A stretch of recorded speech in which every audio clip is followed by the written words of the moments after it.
The fall of 1947.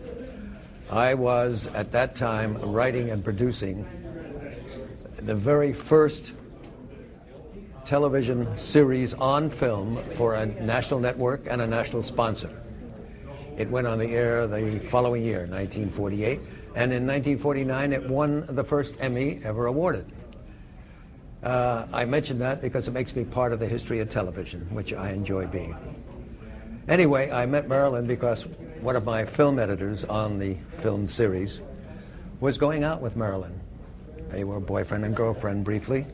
And so he came to see me one day in the office, and he said, "Hey, Stan, we're making 26 half-hour shows." They were adaptations of wonderful short stories.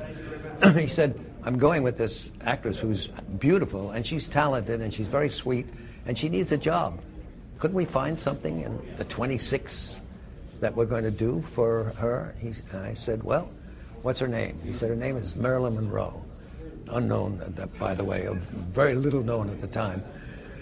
I said, "Well, talk to her, call her, tell her to ask her agent to call my office and set an appointment. And I'll give her one of the scripts which we haven't shot yet, and she can read for me." Well, all of that happened. The agent called, he set an appointment. Marilyn came in with the agent. I handed her one of the unshot scripts. She sat in the outer office for perhaps 20 minutes or so and glanced over the script. My secretary called and said she was ready, and she came into the office. We met officially, and she read for me. When she finished, I thanked her, and she went her way. 5 minutes after she was out of the office, Danny, the film editor, called. He said, well, Stanley, can we find a part for her?" And I said, "Danny, I'm a little nervous about it. She seemed a little inexperienced to me. I think she is talented. She is certainly beautiful. But you know what we're doing here. We're shooting 2 half hours a week, and you know how we're turning over." I said it could be dangerous for the overall schedule if somebody blew on us. I said I really would want to wait for a while. If we go another year on it, I'll be happy to try her again.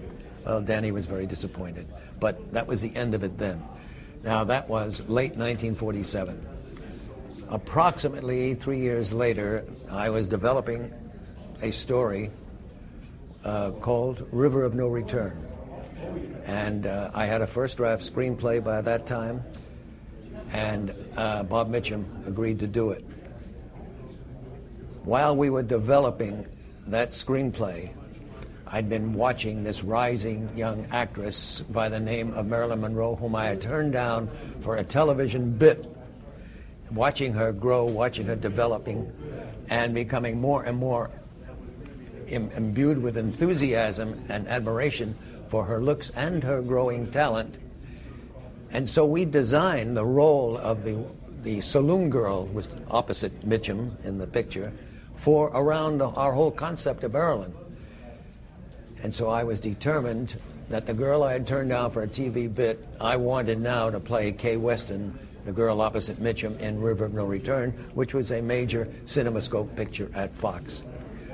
I did get her, but I found out from Marilyn herself that one of the major reasons I got her to do the picture was because she loved the songs that she got to sing in River of No Return. It's a good way to get a girl. Yeah. But I got another girl at the same time. The last day, the last time I was checking the final print of River of No Return, I took a date with me to the lab to run the film and make sure the print was right. The date I took that night, who had been turning me down for weeks, I had another actress. I've been trying to get a date, and no luck at all. Finally, she consented to go out with me. I took her to see River of No Return, then took her out to dinner, and about 3 months later, we were married, and that's my wife, Kathleen Hughes.